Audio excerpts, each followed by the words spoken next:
Topic of this video is financial winter is always coming. Now that's a reference to a popular TV show called Game of Thrones, where a popular phrase in that show is winter is coming. And essentially what that refers to is tough times are always right around the corner. Like you can't avoid it, you must prepare for it now so that you can deal with it when it gets here, right? Now, so that's where this reference comes from. You can look that up if you want to. Essentially what I want to talk about is financial winter is always coming, what that means, right? So in order to make that make sense, let's give a little bit background about how our economic process works, right? So our economic cycle in the United States and anywhere for the most part looks a lot like this, right? It's a series of ups and downs, right?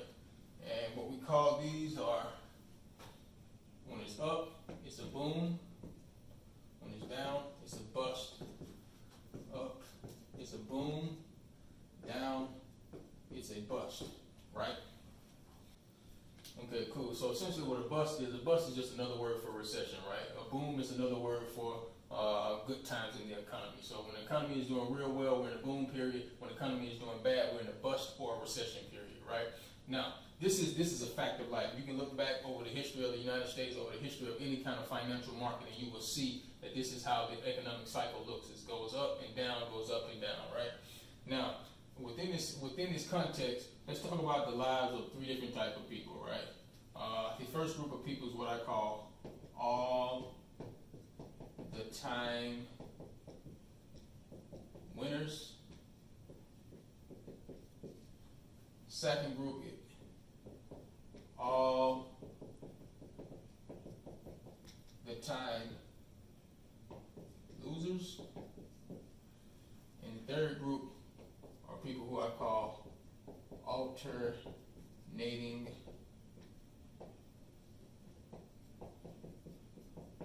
fates. Okay, so now let's kind of put this into perspective, right? Depending on the boom and bust cycle, let's talk about how each one of these different types of groups are affected, right?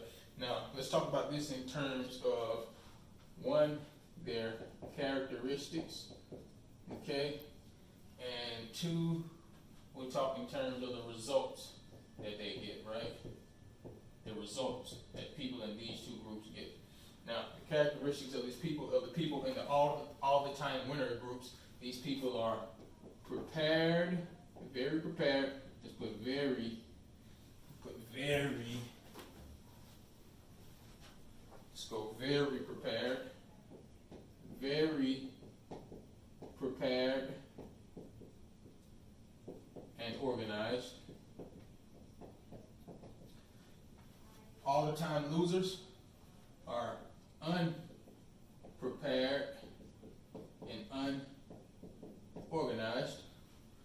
And the people who I call alternating fates are slightly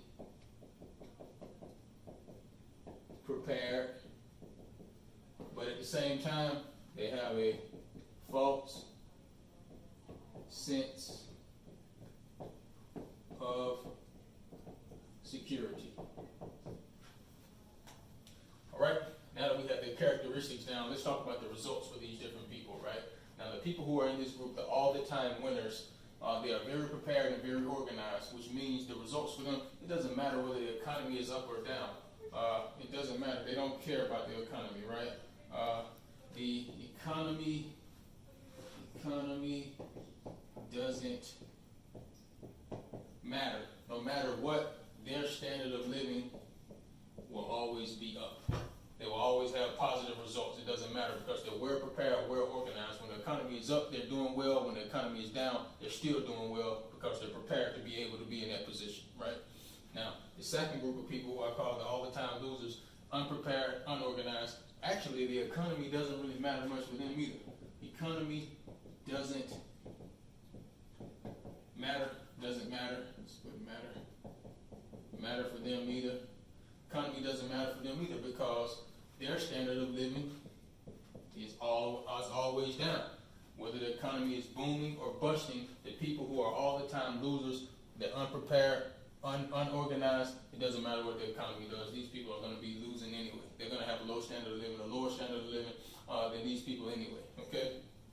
Now, the last group are the people who I call alternating faiths. These are people who can be basically equated to being the middle class, right? The middle class in this country or any other country on the planet, right? The people who have alternating faiths, meaning they're slightly prepared. You know, they may have a good job and they may be doing, you know, saving for retirement, that type of thing. But in the short term, these people are pretty much slightly prepared, but over the long term, they basically have a false sense of security. Meaning, their faiths, I call them alternating faiths because their financial faith varies with the boom or bust cycle. And you know, this is not something that's unfamiliar to people. You hear when the economy is doing well, the middle class does well. When the economy is doing bad, the middle class is doing bad. So the people who I call alternating faiths are basically people who fit into this category, and their faith depends on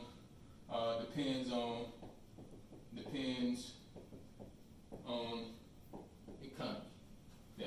And then their standard of living is either up or it could be down, depending on the nature of the economy. Right?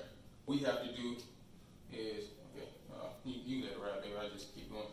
Okay, so as far as the decision that we have to make is that number two is definitely not good enough for us. Number 3 is not good enough for us. The category that we want to be in is number 1, right? We want to be in the category of people who are all the time winners. No matter what happens to the economy, we are okay because we are well prepared and very organized, right?